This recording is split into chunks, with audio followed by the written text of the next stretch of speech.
အားလုံးပဲမင်္ဂလာပါကျွန်တော်ရဲ့ channel လေးရနေပြီးတော့ပြန်လည်ကြိုဆိုလိုက်ပါတယ်ကျွန်တော်ဒီတစ်ခါ Xiao Mi ကထုတ်တဲ့ external Pro တွေကိုကိုယ်တိုင်ချိတ်ဆက်ဖို့အတွက်အခက်အခဲရှိနေတဲ့သူတွေမလုပ်တတ်တဲ့သူတွေအတွက်ကျွန်တော်ဘယ်လိုချိတ်ဆက်ရမလဲဆိုတာလေးကိုပြောပြပေးသွားပါမယ်ပထမဆုံးကျွန်တော်ချိတ်ဆက်နည်းလေးကိုမပြောပြခင် Xiao Mi external Pro ကဘာအတွက်အသုံးပြုလဲဆိုတာကိုအချင်းချင်းလေးပြောပြချင်ပါတယ်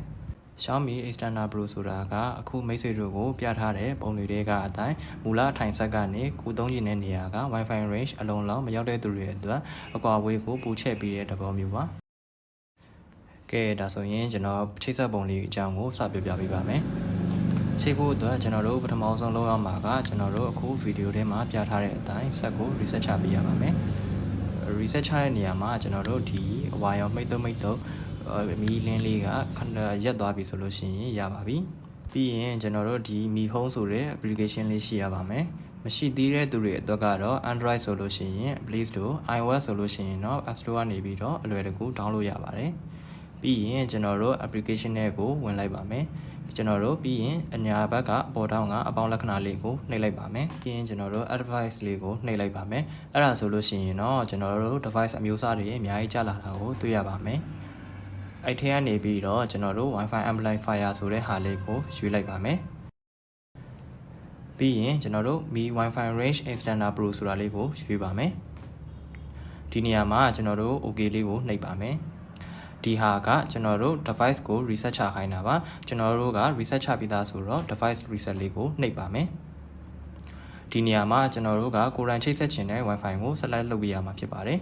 ပြီးရင်အောက်က password နေရာမှာကိုချိတ်မဲ့မူရင်းဆက် Wi-Fi ရဲ့ password ကိုထည့်ပေးရပါမယ်ကျွန်တော်ဒီမှာဥပမာလေးလုပ်ပြပါမယ်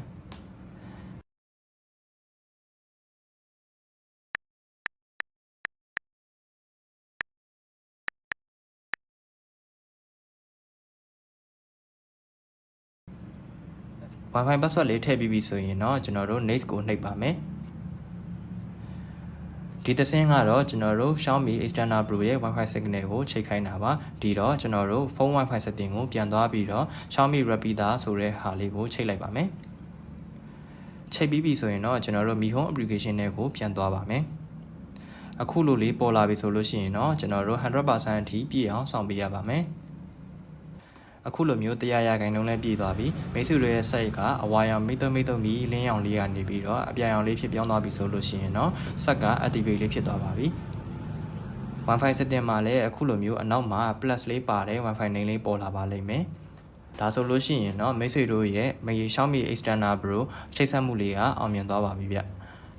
ဗီဒီယိုလေးကိုအဆုံးထိကြည့်ပြီးတဲ့အတွက်ကျေးဇူးတင်ပါတယ် like and subscribe လေးလည်းလုပ်သွားပေးဖို့မမေ့ပါနဲ့เนาะအားလုံးကိုကျေးဇူးတင်ပါတယ်ဗျ